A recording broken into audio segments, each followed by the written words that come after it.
Tip number 1, दही वडा मऊ होण्यासाठी पिठात 2 उकडलेले बटाटे बारीक करून घालावेत।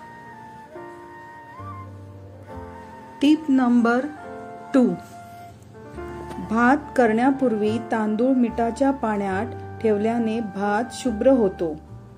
टिप नंबर 3, गुलाबजाम बनवताना अगदी सॉफ्ट व खूप ज्युसी बनण्याचे असतील तर मावा मध्ये थोडे पनीर किंवा छेना मिक्स करून गुलाबजाम बनवा, खूप छान होतात। टिप नंबर 4, रसगुल्ला स्पंजी बनवण्यासाठी रसगुल्ले पाकात टाकल्यावर चांगले फुलले की मग मधोमध 1 ते 2 टीस्पून पाणी टाका, त्यामुळे पाक खूप घट्ट होत नाही व रसगुल्ले छान मऊ स्पंजी होतात।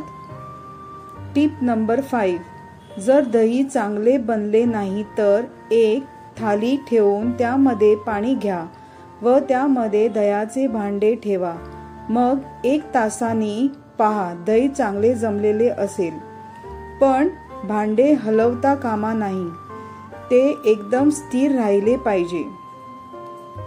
टिप नंबर 6, आंब्याचे लोणचे जास्त दिवस चांगले राहण्यासाठी अधूनमधून बरणी उन्हात ठेवा, मग चांगल्या कोरड्या जागेवर ठेवा। जेव्हा आपल्याला लोणचे पाहिजे तेव्हा कोरडा चमचा वापरून लोणचे थोडे काढून घ्या, म्हणजे सारखे सारखे बरणी उघडून काढावे लागणार नाही। टिप नंबर 7, आंब्याचे लोणचे बनवताना थोडासा गूळ टाकल्यास लोणच्याची टेस्ट मस्त लागते। टिप नंबर 8, शहाळे फोडायचे असतील तर सर्वात पहिल्यांदा वरतून भोक पाडून त्यामधील सर्व पाणी काढून घ्या, मग शहाळे विस्तवावर गरम करायला ठेवा, वरचा कडक भाग लगेच सुटू लागेल। टिप नंबर 9, केळ्याचा घर दोरीला लटकून ठेवला तर केळी लवकर खराब होत नाहीत, ती 5 ते 6 दिवस चांगली राहतात। टिप नंबर 10, डोसे करताना पिठात थोडेसे साबुदाण्याचे पीठ घालावे, त्याने डोसे कुरकुरीत होतात। टिप नंबर 11, फ्रीज मध्ये खूप वास येत असेल तर 1 बाउल मध्ये लाकडाचा कोळसा भरून ठेवा, त्यामुळे फ्रीज मधील वास गायब होईल। टिप नंबर 12, हिरवी मिरचीची देठ काढून मग हिरवी मिरची फ्रीज मध्ये ठेवल्यास जास्त दिवस चांगली राहते। टिप नंबर 13, आपण बिर्याणीसाठी कांदा तळून घेतो तेव्हा कांद्यामध्ये 1 चिमूट साखर घातली तर कांदा लवकर कुरकुरीत होतो। टिप नंबर 14, तांदळाच्या खीरीत थोडासा मैदा घातल्याने खीर दाट होते आणि चवही चांगली लागते। टिप नंबर 15, दही वडे बनवताना वाटलेल्या उडीद डाळीमध्ये थोडासा रवा मिक्स केल्यास दही वडे मस्त अगदी नरम बनतात। टिप नंबर 16, भजी कुरकुरीत करण्यासाठी पिठात गरम पाणी घालावा। टिप नंबर 17, दह्याची लस्सी करताना पाण्याऐवजी दुधाचा वापर केल्यास लस्सी चविष्ट होते। टिप नंबर 18, दही आंबट हवे असेल तर स्टीलच्या भांड्यात मोहरी आणि मीठ घालून विरजण लावावे। टिप नंबर 19, कारले चिरून लिंबू मीठ लावून अर्धा तास ठेवावे आणि त्यानंतर भाजी करावी, यामुळे भाजी कडू होत नाही। टिप नंबर 20, तुरटी फिरवलेल्या पाण्यात छोले भिजवावेत, ह्याने छोले मऊ होतात। टिप नंबर 21, साखर मुंग्यापासून वाचवण्याकरता साखरेच्या डब्यात लवंग ठेवावेत। टिप नंबर 22, आलू पराठे करताना सारणामध्ये थोडी कसुरी मेथी नक्की टाका, यामुळे पराठ्यांना एक वेगळाच स्वाद येईल। टिप नंबर 23, बऱ्याचदा भाजी करपते, मग तिला करपट वास येतो, तो वास घालवण्यासाठी भाजीमध्ये थोडं दही घाला, वास निघून जाईल आणि भाजी स्वादिष्ट होईल। Tip number 24.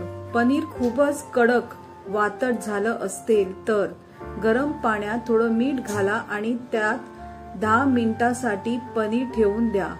पनीर अगदी मऊ होईल. Tip number 25. कणिक उरली असेल तर तिला तूप लावा आणि नंतर फ्रीजमध्ये ठेवा. त्यामुळे कणिक काळी पडणार नाही आणि पोळ्याही मऊ होतील.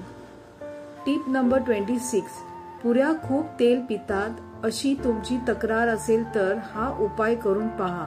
पुऱ्या लाटून घ्या आणि नंतर 10 मिनिटांसाठी फ्रीजमध्ये ठेवून द्या. त्यानंतर तळायला घ्या. तेल खूप कमी लागेल. Tip number 27. कारल्याचा कडूपणा कमी करण्यासाठी चिरलेल्या कारल्यांच्या चकत्या काही वेळासाठी ताकात बुडवून ठेवा. Tip number 28. स्वयंपाक करताना जळलेले भांडी साफ करताना त्यात अर्धा चमचा रांगोळी आणि अर्धा चमचा कोणताही डिटर्जंट टाकून ठेवा. भांडी स्वच्छ होतील. Tip number 29. काजू आणि इतर सुकामेव्यात कीड लागू नये म्हणून डब्यात 2 ते 3 लवंगा घालून ठेवावा. Tip number 30. मुळा किसून झाल्यावर जे पाणी सुटते ते टाकून न देता आमटीला घालावे. स्वाद चांगला येतो. Tip number 31. लोण्याचे तूप बनवताना ते होत आल्यावर एखादे विड्याचे पान किंवा चिमूटभर मीठ घालावे. त्यामुळे तूप रवाळ होते. Tip number 32. साबुदाणा मऊ भिजवण्यासाठी आधी स्वच्छ धुवून घ्यावा. मग त्यावर म्हणजे साबुदाण्यावर 1 पेर गरम पाणी घालून रात्रभर भिजवावेत. Tip number 33. लसूण गरम पाण्यात थोडा वेळ भिजवल्यास त्याची साले लवकर सुटतात.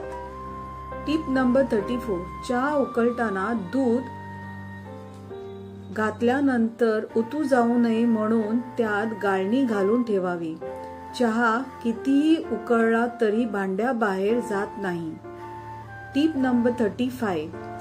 3 ते 4 दिवस लिंबू ताजे राहण्यासाठी त्यावर नारळाचे तेल लावून फ्रीजमध्ये ठेवावे.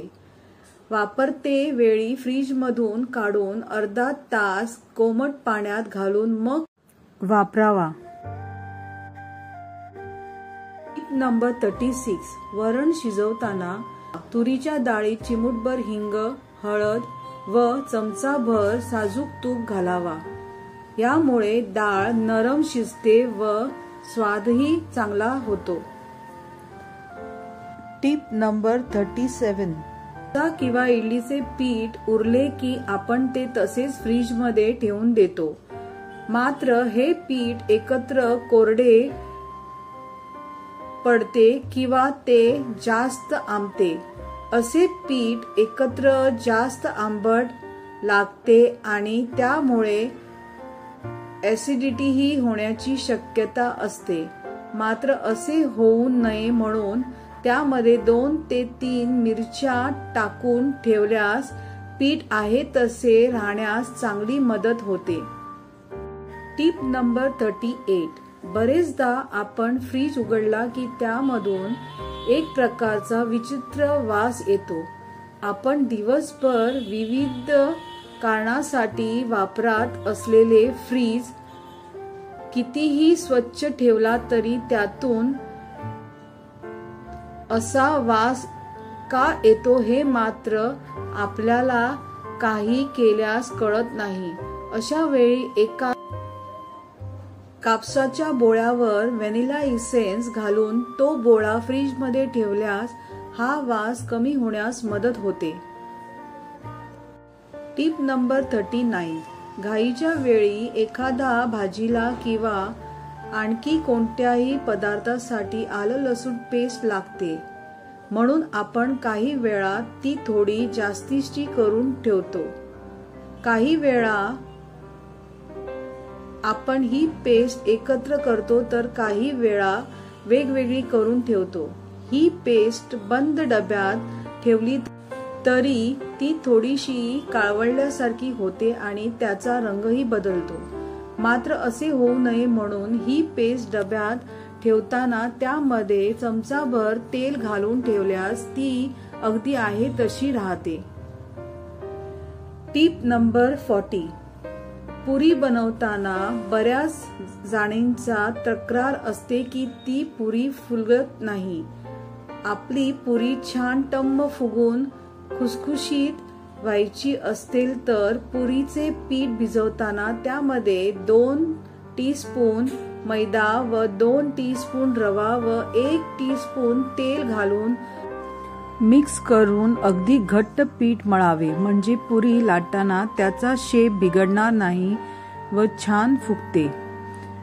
Tip number 41. आपण रेस्टॉरंटमध्ये पावभाजी ऑर्डर करतो त्या भाजीचा रंग खूप छान लालसर असतो.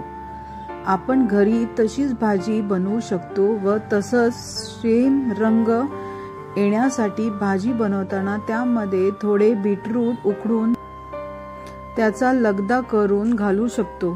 त्यामुळे भाजीला चांगला रंग येतो व टेस्ट सुद्धा चेंज होत नाही. Tip number 42. दही वडा अगदी छान बनवण्यासाठी आपण उडीद डाळ भिजवून वाटून घेतो व त्याचे वडे बनवतो. पण त्यामुळे वडे हलके होत नाहीत व आतमध्ये थोडे घट्टसर राहतात. वडे छान बनवण्यासाठी डाळ वाटल्यावर त्यामध्ये 1 उकडलेला बटाटा किसून घालून चांगले फेटून घ्यावे. Tip number 43. भाजी किंवा काही तळताना तुम्हाला कन्फ्युजन होतं का की आधी कांदा घालावा की लसूण? तसे असल्यास लक्षात ठेवा, लसूण आणि कांदा एकत्र घालू नका. कांद्याला शिजायला जास्त वेळ लागतो आणि लसूण लवकर शिजतो. दोन्ही एकत्र टाकल्यास लसूण जळून जाईल. चांगले होईल की पहिले कांदा टाकावा. जेव्हा त्याचा थोडा रंग बदलतो तेव्हा लसूण टाकावी. Tip number 44. हिंग हे अन्नाला उत्कृष्ट चव देण्याबरोबरच पचनासाठी उत्तम मानले जाते. जर तुमच्या जवळ हिंग दाणेदार असेल तर तूप किंवा तेल गरम झाल्यावर घाला. हिंग पावडरच्या रूपात असेल तर ते हळदीसोबत टाकू शकतात.